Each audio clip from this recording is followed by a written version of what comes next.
எந்த ஒரு சிக்கலிலும் சிக்காதவர், எந்த சிக்கலையும் எளிதில் தீர்ப்பவர் திரு விஜயகுமார் IPS, பத்மஸ்ரீ 2026. எங்கு நடவடிக்கை தேவைப்படுதோ, எங்கு சரியா நடைபெறவில்லையோ அங்க நான் இருப்பேன். அந்த திறமை எனக்குள்ள உருவாகிட்டது மாதிரி இருக்கு. அது 5 தசாப்தங்களை தாண்டி உள்ள திரு விஜயகுமார் அவர்களின் சிறப்புமிக்க பணிக்காலத்தை சுருக்கமாக விளக்குகிறது. ஏப்ரல் 2010 விஜயகுமார் அப்போது CRPF-இன் DG-யாக இருந்தார். சத்தீஸ்கடின் டாண்டேவாடாவில் நக்சலைட்டுகள் CRPF-இன் படையின் மீது தாக்குதல் நடத்தினர். இதில் 75 வீரர்கள் உயிரிழந்தனர். அங்க நிலைமை கொஞ்சம் பதட்டமா இருந்துச்சு. உடனே நான் அந்த இடத்துக்கு போய் தாக்குதல் நடந்த அந்த இடத்துல ஒரு இரவு தங்கினேன். அங்க இருந்த நபர்களின் மனநிலையை என்னால உணர முடிஞ்சது. அவங்க என்ன பின்பற்ற தயாரா இருந்தாங்க. அதன் தாக்கம் குழுவில் உடனே தெரிந்தது. அவர்களின் மனோபலம் உயர்ந்தது. பிரச்சனைகள் எங்கு இருக்கிறதோ அங்கே நேரில் சென்று அதனை எதிர்கொள்ள வேண்டும் என்பதை கற்பித்தது. விஜயகுமாரின் பெற்றோர் V. கிருஷ்ணன் மற்றும் கௌசல்யா இதை பார்த்திருந்தால் நிச்சயமாக பெருமைப்பட்டிருப்பார்கள். அவரது தந்தை ஒரு இன்ஸ்பெக்டர், எப்போதும் சீருடையில் கம்பீரமாக தோன்றுவார். அந்த தோற்றம் சிறு வயதிலிருந்தே விஜயகுமாரின் மனதில் ஆழமாக பதிந்தது.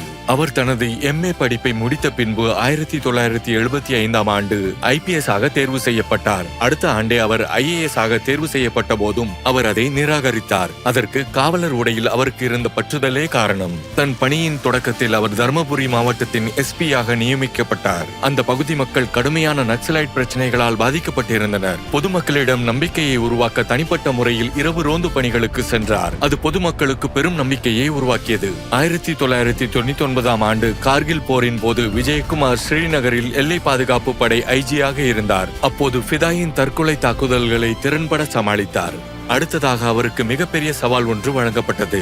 அதாவது சத்தியமங்கலம் காடுகளில் சந்தனமர கடத்தல் மற்றும் யானை தந்தம் வேட்டை இவற்றில் ஈடுபட்டிருந்த வீரப்பனை அழிக்கும் பணியே அது.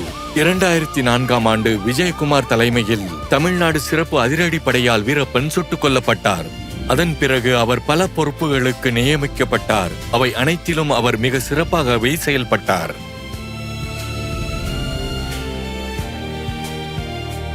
குடும்ப பொறுப்புகளை என் மனைவி முழுசா கவனிச்சுக்காம இருந்திருந்தா என்னால இவ்வளவு தூரம் வந்திருக்க முடியாது.